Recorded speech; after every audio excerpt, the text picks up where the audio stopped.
Hey Sam, how's it going? It's Yoni. Thanks very much for your comments this week.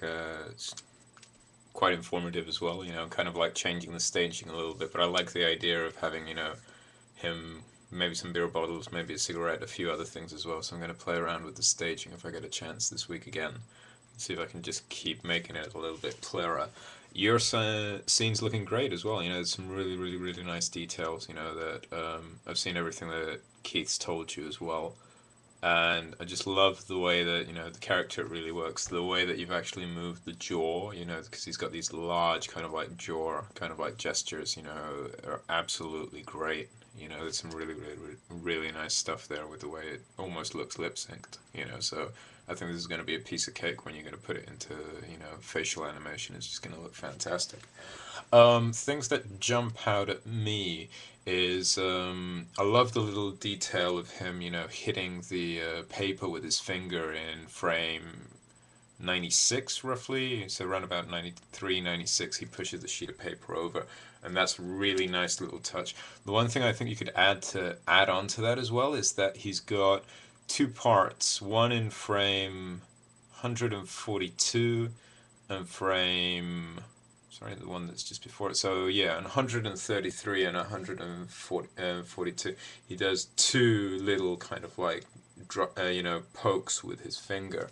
And although you don't need to have him actually push the piece of paper, you could just add a little bit of secondary animation. So it's like the paper is just reacting to him actually prodding it. So you could just do it a little shift again every time he pokes the paper down, because it looks like he's putting quite a lot of force into making the point.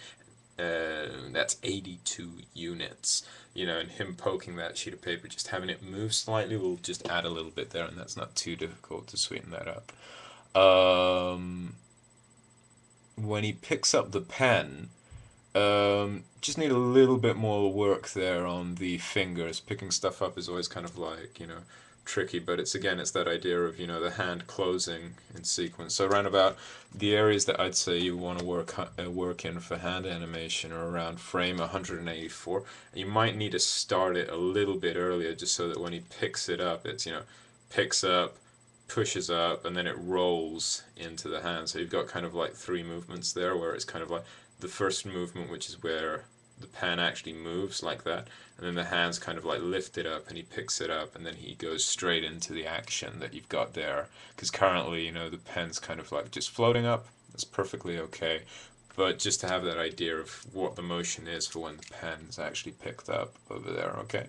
So I'd say just start that round frame 183 roughly as you've got it. You might need a few more frames to do that contact because it's a bit fast right now. And then I think you can just, keep looking at that secondary animation in the pen when he comes down and he points and he finishes this swoop action in frame 125.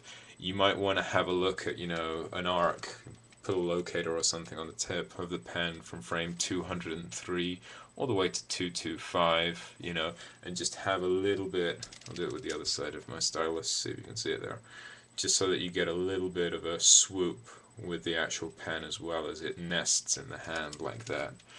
All of this little stuff, just to make your scene, just push a little bit harder, because, you've got still 2 weeks on this. You can just keep, polishing this to death, because this is so good. It's so good, man. Yeah, and then another thing that I'd point out as well is that in frame from frame 54, right at the beginning, coming down to when he does his first gesture, to 173. The hand's currently just a little bit rigid. Again, one of those things you want to start looking at is possibly softening up the fingers a little bit. So when it comes over, you might just want to do a little bit of a close, so that instead of having the fingers always kind of like roughly in this position, you kind of like do a close over and you close the hand just a little bit more.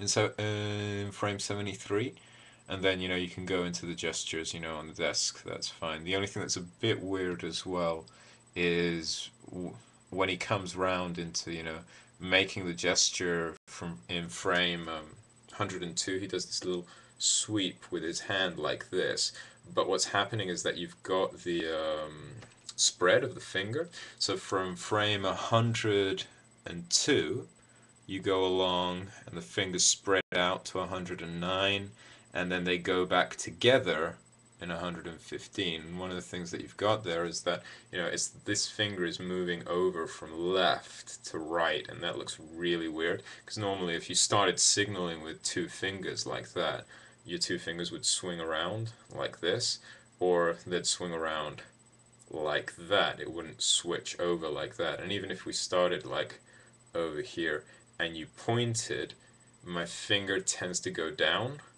like that as I point, so it doesn't tend to go towards the other finger exactly until it's very, very, very much closed over. So that's one thing just to be careful, because that just looks a little bit weird. But great work, man. Those are the only few things that I can pick up. Eyes, mouth, everything's looking good.